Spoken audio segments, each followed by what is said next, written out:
Welcome to AI Unraveled, your daily strategic briefing. It is Saturday, March 7th, 2026. I'm your host, Etienne Newman. Today's special is sponsored by DjamgaMind.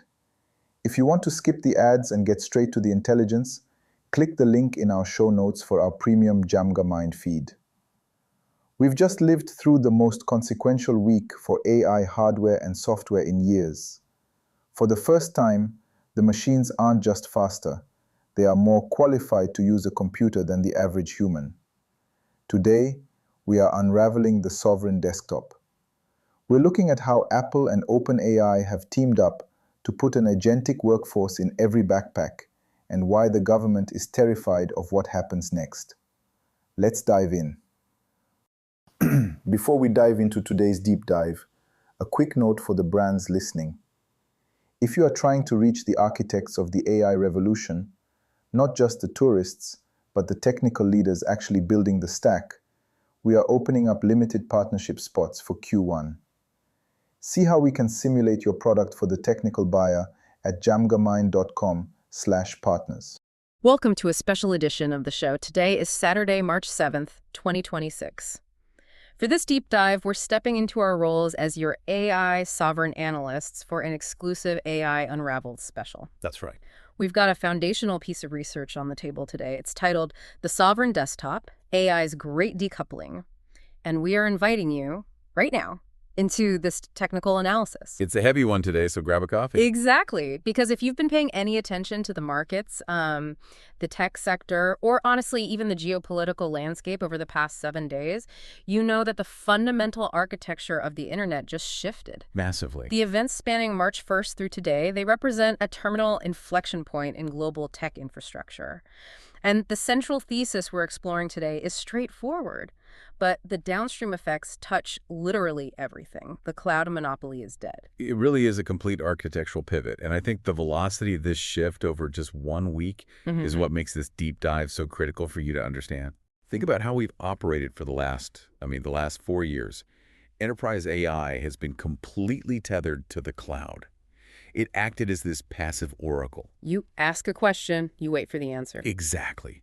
You typed a prompt into a chat window or your software pinged an API, and that request traveled hundreds or thousands of miles to a hyperscale server farm.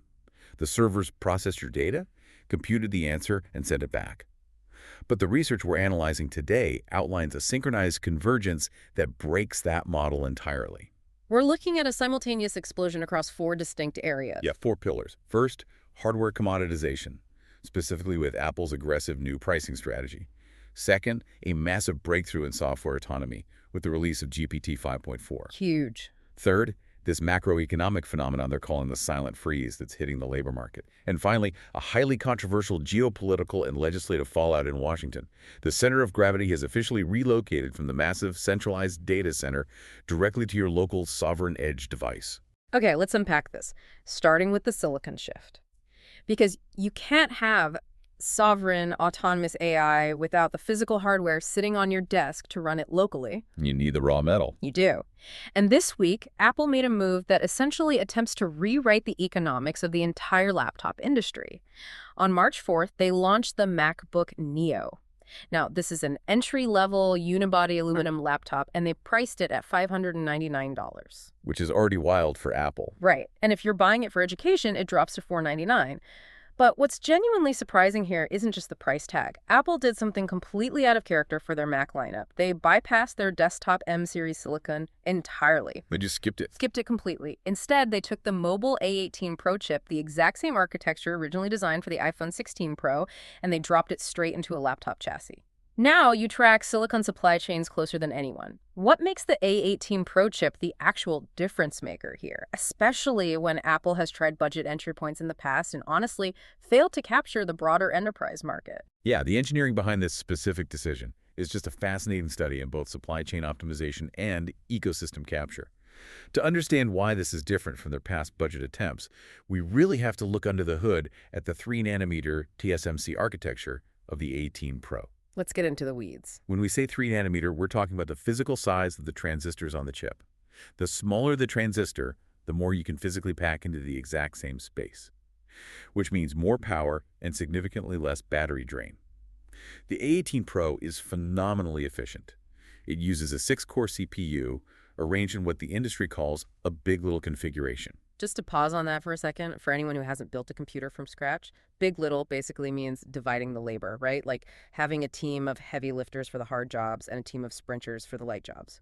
That is exactly it. You have two high-performance big cores that handle the heavy, intensive tasks like rendering a complex application, and 4 high-efficiency little cores that handle background tasks like checking your email and keeping your Wi-Fi connected, and they use a fraction of the power to do it. Makes sense. So they paired that CPU with a 5-core GPU for graphics. But the crown jewel, I mean, the entire reason this $599 machine exists in the context of our deep dive today is the 16-core neural engine. The dedicated AI hardware. Yes. That is a dedicated piece of silicon designed specifically to run machine learning and AI models locally. Now, to hit that $599 price point, Apple obviously had to implement some very rigid constraints. The Neo comes with exactly 8 gigabytes of unified memory, 256 gigabytes of base storage, and there's no active cooling system. Wow. No fan inside this laptop at all, which usually means the moment you try to do something intensive, the computer gets blazing hot and slows itself down to avoid melting down the motherboard. Exactly. That's the thermal throttling we're all so used to. Yet the performance metrics we're seeing out of this fanless design are highly irregular for a sub-$600 device. In standard benchmarking, the A18 Pro hits a single-core score of 3,428. To put that in perspective for you, that makes it 46% faster than the legacy M1 chip that completely revolutionized the Mac industry just a few years ago. And when you look at the AI processing workloads, the comparisons get even more pronounced. The Neo is clocking in at 3 times faster for on-device AI tasks compared to competing budget PCs that are running the Intel Core Ultra 5 architecture. It's not even close. No. Yeah. But I want to elevate this from the spec sheet to the macro strategy. Why is Apple subsidizing this hardware? Because selling a fully functional AI-capable Mac for less than the cost of a premium smartphone, it really feels like they're taking a hit on margins just to get these boxes onto desks. They were absolutely prioritizing market share over immediate hardware margins. And it is entirely about the network effect. By dropping the price this low, Apple is aggressively targeting the demographic that typically defaults to Chromebooks or, budget Windows PCs. We're talking schools, entry-level corporate deployments, and everyday consumers. The mass market. Exactly. They are heavily subsidizing the entry point into localized, on-device Apple Intelligence. If they can ensure that a massive new cohort of users experiences their daily foundational AI interactions locally on Apple Silicon, those users become locked into the ecosystem. They won't need to pay for a third-party cloud-based subscription API because their $599 laptop can handle the baseline reasoning natively. Just Trojan horse. It's a long-term play to establish baseline edge compute sovereignty for the masses. And by doing so, they are effectively starving the cloud providers of their lower-tier subscription revenue. So the Neo captures the base of the pyramid, but businesses running complex, autonomous agents aren't going to do it on an 8-gigabyte fanless laptop. No, of course not. If we connect this to the bigger picture, you're absolutely right. The Neo is the floor. But Apple's simultaneous release of the M5 Pro and M5 Max chips, that redefines the ceiling for high-end edge computation. The M5 series introduces what they're calling the fusion architecture. This is where it gets crazy. It is advanced engineering where they physically bond 2 distinct 3-nanometer dies together into a single system on a chip. You are looking at an 18-core CPU with redesigned supercores, specifically built for heavy single-threaded tasks. But for AI, the graphical processing unit is where the real heavy lifting occurs. The GPU scales up to 40 cores on the M5 Max. And crucially, it features dedicated neural accelerators embedded directly within each individual GPU core, working in tandem with the overarching neural engine. Let's talk about the memory specs on these high-end machines, because whenever we discuss running massive localized AI model, what the industry calls large action models, memory is almost always the bottleneck, isn't it? I mean, you can have the fastest processor in the world, but if the memory can't feed it data fast enough, the whole system chokes. Precisely. And this is where the concept of unified memory becomes so critical. In a traditional PC setup, your central processor and your graphics card have separate pools of memory. If they need to share data, they have to physically copy it back and forth across the board, which takes time and energy. Think of it like a kitchen where the chef and the sous chef have their own separate prep stations on opposite sides of the room. They have to keep walking back and forth to hand off ingredients. Exactly. Unified memory puts them both at the exact same prep table. They can instantly access the same data pool. The M5 Max supports up to 128 gigabytes of this unified memory, with a memory bandwidth of 614 gigabytes per second. 614 gigabytes per second. Just to ground that for you listening, you could transfer the data of an entire modern video game in about a tenth of a second. It is an immense data pipe. And that specific metric is the exact mechanism that allows massive quantized large language models to run locally. Right, let's define that quickly. Sure. When we say quantized, we essentially mean taking a massive AI model that normally requires a server farm and mathematically compressing its precision, kind of rounding off the decimals, so to speak, so that it fits onto a local machine without losing its core reasoning abilities. The 614 gigabytes per second bandwidth means the computer can shuttle the data for these quantized models back and forth without stuttering. It delivers over 4 times the peak GPU compute for AI compared to the previous M4 generation. You effectively have a dedicated enterprise-grade server node sitting quietly on your desk, capable of continuous operation. Which leads us directly to the financial math and why the research is calling this the death of the cloud monopoly. Let's look at the total cost of ownership. Up until this week, enterprise AI was mostly experimental. A company might build a conversational prototype or a neat internal tool, but as of March 2026, the industry is transitioning. Companies want sustained, high-throughput, autonomous agents that execute tasks all day long. They want digital workers. Right, and relying on cloud APIs for an agent that works continuously is becoming financially unviable. Let's break down OpenAI's new GPT 5.4 API pricing. Can you walk us through what a company is actually paying when they plug into the cloud now? It is a fundamentally different cost structure than what we saw with GPT-4. For standard input, you're paying $2.50 per 1 million tokens and $15 per 1 million output tokens. And a token is roughly equivalent to 3/4 of a word, just for reference. Right.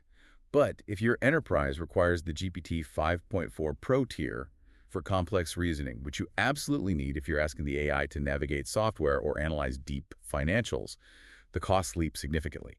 It goes to $30 per 1 million input tokens and $180 per 1 million output tokens.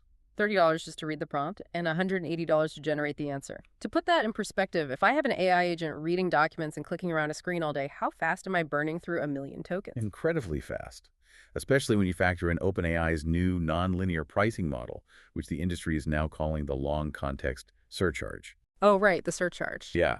GPT 5.4 supports a massive context window of over 1 million tokens. That means it can remember a massive amount of information in a single session. However, the moment your prompt or your document history exceeds 272,000 tokens, the input cost actually doubles. It becomes $5 per million tokens on the standard tier and scales similarly on the Pro tier. They're essentially levying a reasoning tax on deeper horizon complex workloads. So let's play out a hypothetical Tuesday in a corporate office. You have an enterprise agent tasked with managing an inbox, parsing dense PDF attachments, navigating visual screenshots of legacy software, and executing a multi-step workflow. It starts at 9 a.m. and runs until 5 p.m. In that scenario, that single agent can easily consume 50 million tokens a day, just constantly reading the screen state and the running history of its own actions. If you're running that complex logic on the Pro tier, you are racking up hundreds of dollars in API fees in a single afternoon for a single agent. If you scale that to a department of 50 autonomous agents, you are bleeding capital. It's totally unsustainable at scale. The research models this out and notes that a $4,000 localized M5 Max workstation running those exact same compressed models locally reaches a financial breaking point against cloud APIs in under 4 months. After 4 months, your compute is effectively free, minus the electricity bill. But beyond the capital expenditure, there's a physical limitation pushing companies to local hardware, right? The latency issue. Yes, latency is the physical limit of the cloud. You simply cannot beat the speed of light across a network. When you run an agent through a cloud server, you are dealing with network round-trip delays of anywhere from 100 to 500 milliseconds. If the AI is just generating a text email, a half-second delay doesn't matter. But when an AI is trying to dynamically control a user interface, moving a mouse, tracking a moving cursor, clicking buttons in real time, that lag is catastrophic.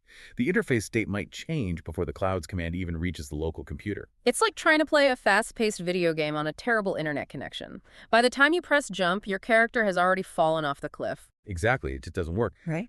But when you run a large action model locally on edge hardware, inference latency drops to 5 to 10 milliseconds. That allows for synchronous operating system control and real-time visual debugging. And perhaps even more critical for the enterprise is absolute data sovereignty. This is the real kicker for enterprise adoption. Right. When you run these models locally, your proprietary financial data, your unredacted health records, your sensitive corporate communications, they never traverse an external public network. They never leave the physical edge device sitting on your desk. Yeah. You completely bypass the single points of failure and the massive data privacy risks inherent in sending your data to a multi-tenant cloud architecture, where you're basically trusting a third party to keep your data walled off from other customers. For high-end agentic workflows, the cloud is no longer a necessity. It has become a liability. Here's where it gets really interesting. Because the hardware we just discussed is just the physical environment. The software is what actually drives the action. And on March 5th, OpenAI released GPT 5.4. This is the moment the AI stopped being a chatbot that you talk to and became a native operator of your digital environment. It grew hands, basically. Exactly. The release notes show that it absorbed the advanced coding capabilities of the Codex line directly into its mainline reasoning architecture.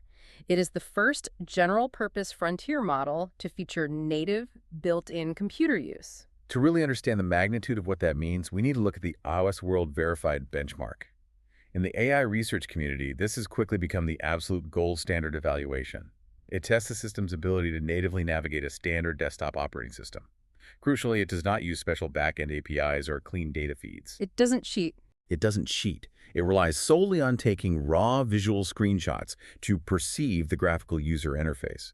It looks at the screen, figures out where the elements are, and then issues precise, coordinate-based keyboard and mouse commands. It clicks and types exactly the way a human user does. So just to be clear, it's not reading the underlying HTML code of a website to find the submit button. It's literally looking at a picture of the website, realizing the blue rectangle with the word submit is the button, and moving the mouse cursor to those exact X and Y coordinates on the screen. Precisely. And that is incredibly difficult for a machine because web design is messy. Buttons change color, pop-ups get in the way, layouts shift depending on the window size. The average human baseline for success on the OSWorld verified benchmark is 72.4%. Because humans make mistakes too. They click the wrong thing or they get confused by a convoluted drop-down menu. Sure. GPT 5.2, the model the industry was heavily relying on just last month, scored 47.3%. It struggled immensely. It would click on dead space or would get stuck in an endless loop trying to close a pop-up. GPT 5.4 just achieved a state-of-the-art success rate of 75.0%. It beat the human baseline. It beat the human baseline. That is the aha moment for enterprise AI. We have officially crossed a very specific threshold. A digital, synthetic entity can now operate a standard computer operating system with higher efficacy, faster speed, and greater accuracy than the average human employee. Independent evaluators are noting that GPT 5.4 possesses superior spatial layout memory.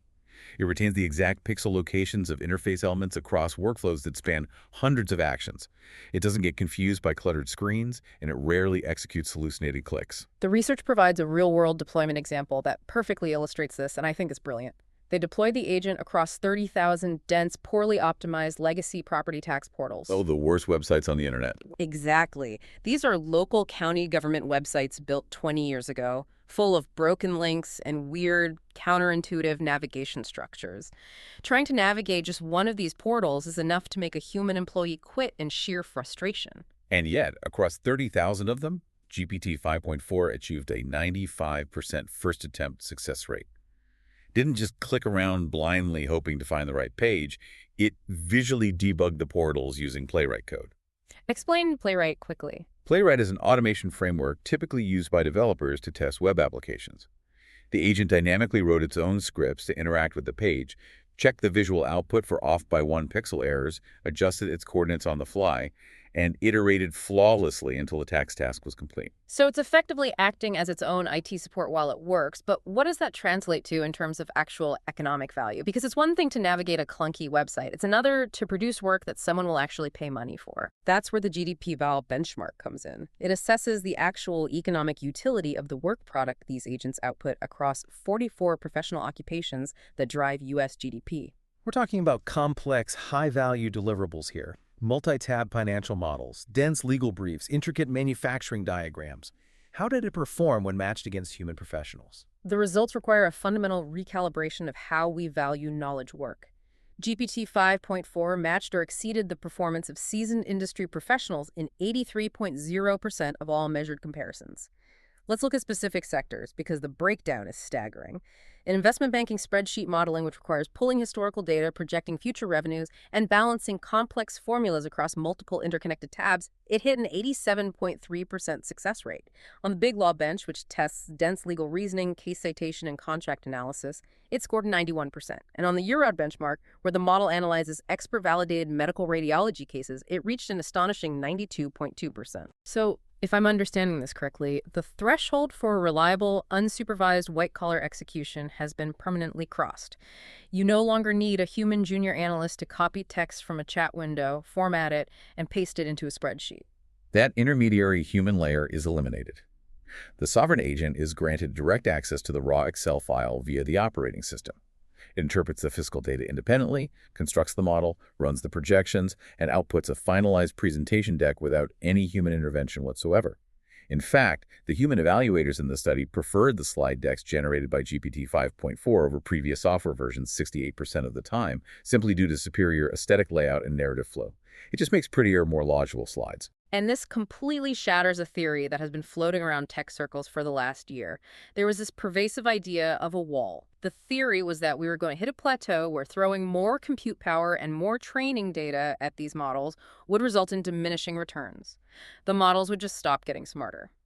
After the March releases and these record-breaking benchmarks, prominent OpenAI researcher Noam Brown came out with a definitive statement. He simply said, "We see no wall." That statement is highly significant for anyone relying on the assumption that AI capabilities would naturally level off, giving society time to adapt. It confirms that the underlying physics of scaling these models remain remarkably robust. The key lies in what the researchers call reasoning effort and compute-intensive agents. Previous models computed their answers almost instantly. They just spat out the next word. Models like GPT 5.4 utilize an X-high reasoning effort setting. This allows them to consume massive amounts of compute at test time. And test time means when the user actually gives the AI the prompt, right? Not during the months it spent in a server lab being trained. Exactly. Instead of just blurting out the first mathematically probable word, the model uses that test time compute to actually think. It engages in deep, long trajectory planning. It maps out multiple distinct paths to solve the problem, evaluates the likelihood of success for each path, discards the bad ideas, and then begins executing. We're talking about agents that can plan and execute complex tasks requiring hours of uninterrupted operational focus. They don't get tired, they don't get distracted by their phones, and there is no wall in sight. Enterprises and economic planners must now structurally prepare for a continuous, compounding expansion of autonomous digital capabilities over the coming fiscal cycles. Which leads us directly into the macroeconomic contagion, what the research calls the silent freeze. Anthropic just released a landmark labor study in March 2026, and it introduces a very precise new metric: observed exposure. In the past, economists relied on theoretical exposure, meaning what a technology could theoretically do in a vacuum. Anthropic took theoretical capabilities and combined them with empirical, real-world usage telemetry extracted from their own economic index. They then cross-referenced that data with the U.S. government's ONET database, which meticulously categorizes the daily tasks of over 800 occupations. The distinction between theoretical and observed exposure is absolutely critical for understanding the actual labor market. For example, mathematics and computer programming roles face a 94% theoretical exposure to automation. A machine can do almost all of it. However, their observed exposure currently sits at 33%. This gap exists due to regulatory friction, specific enterprise software bottlenecks, and mandatory human-in-the-loop verification policies that corporations impose just for safety. They still want a human double-checking the code. For now, yeah. But even with those institutional bottlenecks slowing things down, the observed exposure rates in key sectors are astronomical. Computer programmers top the index with 75% observed task coverage. Customer service representatives and data entry keyers are seeing 67% of their daily workflows entirely automated. And here is where the data translates into a real human impact. We aren't seeing massive headline-grabbing layoff waves of senior staff. You aren't seeing seasoned developers getting fired by the thousands. Instead, the study isolated a 14% drop in the job-finding rate specifically for the 22 to 25-year-old demographic attempting to enter high-exposure occupations. This is the silent freeze. Let's ground this with a scenario for you. Imagine a mid-sized law firm. 10 years ago, you hired 20 junior paralegals right out of college to sift through discovery documents, highlight case law, and draft initial memos. Today, you buy 20 of those $599 MacBook Neos we talked about earlier. Cheaper. Exactly. The firm doesn't fire the senior partners. In fact, the senior partners are more productive than ever because they have a fleet of agents doing the groundwork. They are keeping the highly paid older workers to oversee the new AI agents. But they completely stop hiring for the entry-level junior analyst, paralegal, and junior coding roles. The bottom rung of the corporate ladder has literally been sawed off. It is a demographic contraction entirely focused on the young. The data shows that the baseline hiring rate for zero-exposure occupations, physical trades like plumbing, hospitality, manual labor, that remained perfectly steady, but entry into exposed fields for new graduates has collapsed, and the systemic implications of this are severe. If entry-level positions are structurally eliminated by autonomous OS-level agents, the traditional apprenticeship pipeline is broken. This has historically been how knowledge is transferred in our society. How do you forge the next generation of senior professionals if the junior roles where they learn the ropes no longer exist? You can't. Young workers are being forced out of professional tech and finance paths. They are either returning to academia to delay their entry into the workforce, or they are shifting into lower exposure physical labor. And because they simply stop looking for work in their originally chosen fields, they fall out of traditional labor force participation metrics entirely. This effectively masks the degradation of economic health from standard unemployment alarms. The unemployment rate looks totally fine on paper, but a whole generation is being diverted. The apprenticeship pipeline is the bedrock of the knowledge economy. From blacksmiths to software engineers, you learn by doing the tedious junior work until you understand the underlying system. If a machine does all the junior work flawlessly, nobody ever gains the contextual experience required to become the senior overseer later on. It is a slow-burning crisis for human expertise. Mid-roll advertisement. As analysts navigating this landscape, we know that sifting through the noise to find high-fidelity signal is the most valuable skill in the modern economy. But cognitive friction is real, and interruption is the absolute enemy of deep analysis. That is why we rely on DjamgaMind. DjamgaMind provides ads-free audio intelligence, delivering uninterrupted, premium knowledge synthesis directly to your workflow. Whether you're tracking the latest silicon architectures, mapping macroeconomic labor trends, or trying to understand the sovereign desktop, DjamgaMind ensures your audio intelligence is pure, focused, and completely ad-free. Elevate your cognitive bandwidth today. Learn more at DjamgaMind.com. End mid-roll advertisement. Welcome back to the deep dive. Before the break, we mapped out the technological and economic realities of the sovereign desktop. We have incredibly cheap hardware running highly capable agents that are silently reshaping the labor market. Now we need to examine the reaction from the state, because the realization that synthetic entities can independently navigate operating systems has triggered a geopolitical earthquake. Right now, the UN Congress is rapidly advancing a bipartisan piece of legislation dubbed the Anonymity Bill. This bill aims to fundamentally restructure the internet by mandating the linkage of a user's real-world biological identity, like a government ID, to their digital footprint. To understand the momentum behind this legislation, we really have to connect the dots as to why this is happening precisely now. The direct catalyst is the OSWorld verified breakthrough we discussed in the first half of the deep dive. Historically, the internet has relied on CHAs, those visual puzzles asking you to select all the squares with traffic lights or crosswalks. We've all clicked on those a million times. Right. These were designed based on the premise that human vision and pattern recognition were vastly superior to bots. But when autonomous agents like GPT-5.4 can visually interpret entire desktop interfaces with pixel-perfect accuracy, they can natively parse anti-bot CHAs. They can solve the puzzle exactly the way a human does, and often much faster.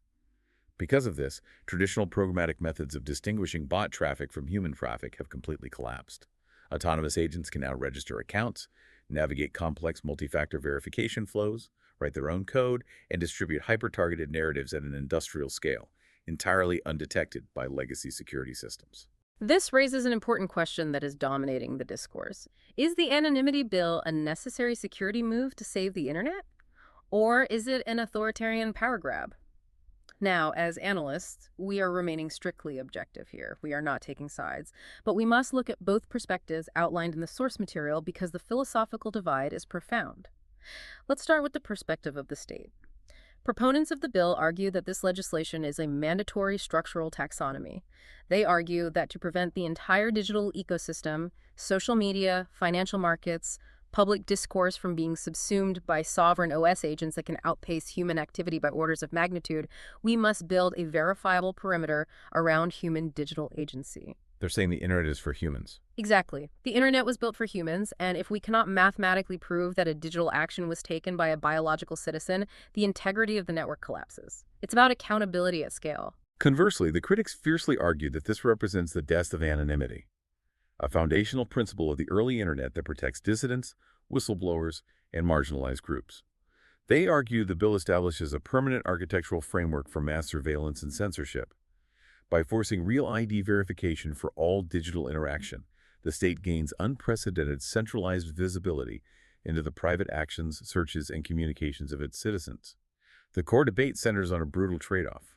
Is destroying online anonymity an acceptable collateral cost for preventing the internet from being overrun by synthetic entities? Can you have a free internet when you can no longer prove who is actually human? And the government's anxiety over autonomous capabilities isn't just focused on domestic internet traffic, it is aggressively military.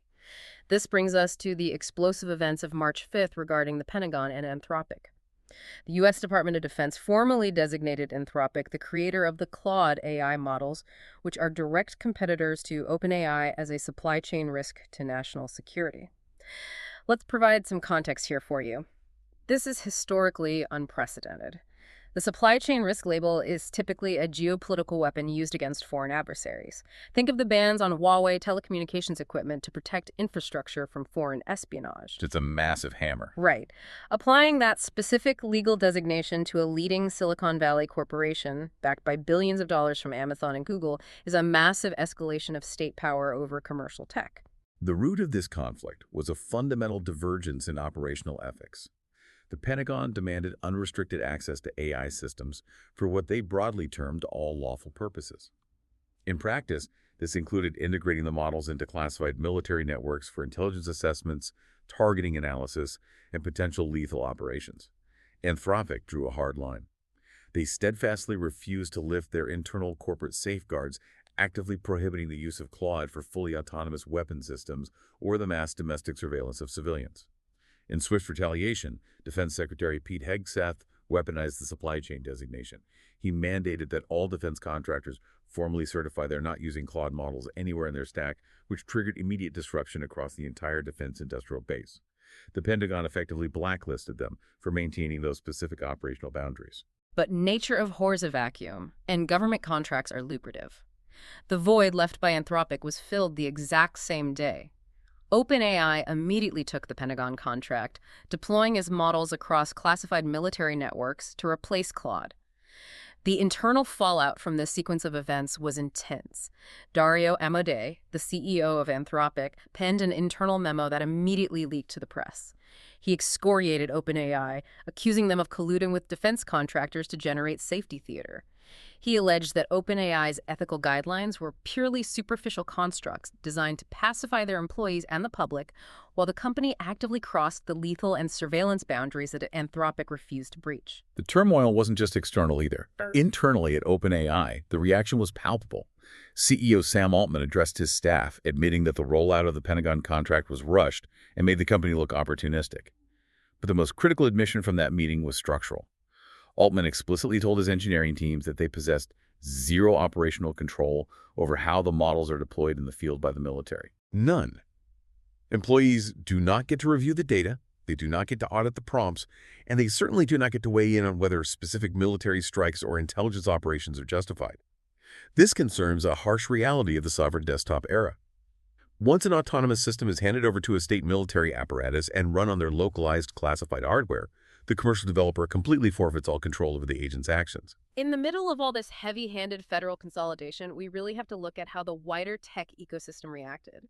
Because Microsoft, which is a massive financial backer of OpenAI and a primary provider of cloud services to the government, made a very calculated act of defiance. Following legal review, Microsoft announced that the Pentagon's supply chain risk designation did not force a commercial purge. They legally firewalled their commercial operations from the federal mandate, confirming they would continue to embed Anthropic's Claude models within their commercial Azure, GitHub, and M365 ecosystems for their non-defense customers. It is a stark illustration of the sheer market power of hyperscale cloud providers. They are willing and able to push back against federal defense mandates to maintain a diverse ecosystem for their enterprise clients. It highlights the extreme fracturing of the technological ecosystem right now. You have state actors forcibly attempting to monopolize autonomous capabilities for national security, actively punishing companies that restrict usage, while enterprise tech giants simultaneously shield those same companies to protect their commercial offerings. The geopolitical stakes have never been higher because these agents are no longer just tools that answer questions. They are active operators capable of executing conflict strategies. Which perfectly transitions us into the final piece of the puzzle, the Friday security briefing and the completely new frontier of cyber risk. Because GPT 5.4 is an active operating system user, it just received a high-capability cyber risk rating from independent security auditors. This is the first time a general-purpose foundational model has received a threat classification this severe. We have to totally recalibrate what we consider a security threat. The paradigm has shifted. When an AI was just a chatbot, a jailbreak meant you used a clever prompt to trick it into writing a restricted piece of text on your screen, like a recipe for a localized explosive. It was bad, but the harm was contained to text. But when an AI has native OS-level permissions to write code, manage local file systems, open ports, and browse the web autonomously, a jailbreak means the execution of arbitrary malicious actions directly on your physical machine. And traditional security measures are entirely unprepared for this vector. Cybersecurity researchers at Neural Trust recently demonstrated that standard keyword-based intent filters are completely ineffective against modern models. Keyword filters are the systems designed to block prompts, like write a script to delete the database or how do I build an explosive. They look for obvious malicious intent, but they fail against a new technique called narrative-driven jailbreaks. Specifically, the researchers outlined a multi-turn technique known as the echo chamber. The mechanics of the echo chamber attack are just fascinating. The attacker exploits the model's vast contextual memory over a long, seemingly innocent conversation. They don't issue a direct malicious command. Instead, they seed the conversation with benign, low-salience keywords woven into a fictional storyline. The research provides a detailed example of how this plays out. An attacker prompts the system to collaborate on writing a fictional survival story. They seed words like cocktail, survival, safe, and lives. The AI agrees and starts writing about characters in a post-apocalyptic setting. Over dozens of conversational turns, the attacker gently guides the narrative, praising the AI's creativity and asking it to elaborate on specific mechanical details of the story to maintain continuity. They draw it in. Yeah, perhaps asking how the characters might defend their shelter using only household chemicals. Through this prolonged persuasion loop, the foundational context of the interaction is invisibly poisoned. The model becomes deeply anchored to the narrative frame. Because its underlying logic engine interprets its actions as merely continuing a harmless, hypothetical, fictional exercise that has been building for an hour, it gradually bypasses its own safety guardrails. Ultimately, the system generates highly detailed, restricted procedural content like step-by-step instructions for synthesizing volatile compounds or writing evasive, self-replicating malware embedded entirely within the camouflage of the story. The AI thinks it is just being a good creative writing partner, but its core directive has been fully compromised. So basically, it's not a hacker typing a line of malicious code to break down a firewall. It's more like Inception. You're planting a harmless-sounding story into the AI's reading material, and the AI accidentally brainwashes itself into doing exactly what the hacker wants. That is an excellent analogy. You are manipulating the agent's reality. And when we bring this back to the sovereign desktop, the danger escalates from theoretical to catastrophic. Imagine you deploy your autonomous agent to scrape data from a third-party website or to read an external PDF sent by a vendor. An attacker can embed that narrative-driven poison text invisibly within the source file. It can be hidden in white text on a white background or buried deep within the HTML code of a web page. So what does this all mean for the user? I'm sitting at my desk, my AI is doing my work, and it reads a poisoned PDF. What happens next? What's fascinating here is that this attack vector completely removes the human from the equation. You don't need a human user to manually type the malicious narrative into a prompt box. When the sovereign agent parses the screen or reads the site's data, the poisoned narrative enters its active memory context. Because the agent relies on this context to determine its next logical action, the hidden text smoothly manipulates its logic pathway. It hijacks the underlying objective without triggering a single safety tripwire. You could have an agent tasked with summarizing your local financial data. It encounters a poison string on a website, its narrative context is steered by the hidden commands, and it uses its native OS permissions to package your financial data and exfiltrate it to an external server. And it does this all under the guise of completing its originally assigned task while you are watching it work. Wow.